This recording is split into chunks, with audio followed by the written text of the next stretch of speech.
Cristiano റൊണാൾഡോയുടെ പുതിയ contract എല്ലാവരും ഞെട്ടിച്ചിരിക്കുകയാണ്. മൊത്തം 6000 കോടിക്ക് അടുത്തു വരുന്ന ഒരു മാസീവ് കോൺട്രാക്റ്റാണ് അൽ നാസറുമായി 2027 വരെ ക്രിസ്ത്യാനോ റൊണാൾഡോ നടത്തിയിരിക്കുന്നത്.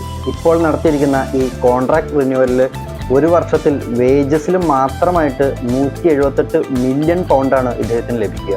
സൈനിങ് ഓൺ ഫീ ആയിട്ട് ഇദ്ദേഹത്തിന് ലഭിക്കുക 24.5 മില്യൺ പൗണ്ട്സ് ആണ്. സെക്കൻഡ് സീസണിലും ഇദ്ദേഹം ടീമിലുണ്ടെങ്കിൽ 38 മില്യൺ പൗണ്ടും ഇതിൻ്റെ കൂടെ എക്സ്ട്രാ ലഭിക്കും. കൂടാതെ അടുത്ത സീസണിലും ലീഗിലെ ടോപ്പ് സ്കോറർ ആയാൽ 4 മില്യൺ പൗണ്ടും ലീഗ് ടൈറ്റിൽ സ്വന്തമാക്കാൻ കഴിഞ്ഞാൽ 8 മില്യൺ പൗണ്ടും ഇതിൻ്റെ കൂടെ ബോണസ് അഡീഷൻ ആയിട്ട് ലഭിക്കും. ഇതും കൂടാതെ അൽ നാസറിൽ 15% ഷെയറും ഇദ്ദേഹത്തിൻ്റെ കോൺട്രാക്റ്റിൽ ആഡ് ചെയ്തിട്ടുണ്ട്. 16 പേഴ്സണൽ സ്റ്റാഫിനെയും കൂടാതെ ടീമിൻ്റെ പുതിയ സൈന്യങ്ങളിലുള്ള കൺട്രോളും ക്രിസ്ത്യാനോ റൊണാൾഡോയ്ക്ക് ഈ പുതിയ കോൺട്രാക്റ്റ് വഴി ലഭിക്കും. ഫുട്ബോളിൻ്റെ ചരിത്രത്തിൽ തന്നെ മോസ്റ്റ് ലുക്രേറ്റീവ് കോൺട്രാക്ട്സിൽ ഒരെണ്ണമാണിത്. 40 വയസ്സുള്ള ഒരു താരത്തിന് ഇത്രയും വലിയൊരു കോൺട്രാക്റ്റ് കിട്ടുന്നുണ്ടെങ്കിൽ ആ താരത്തിൻ്റെ ഇൻഫ്ലുവൻസ് CR7 എന്ന ബ്രാൻഡ് എത്രത്തോളം വലുതാണെന്നാണ് നമുക്കിതിൽ നിന്ന് മനസ്സിലാക്കാൻ കഴിയുന്നത്.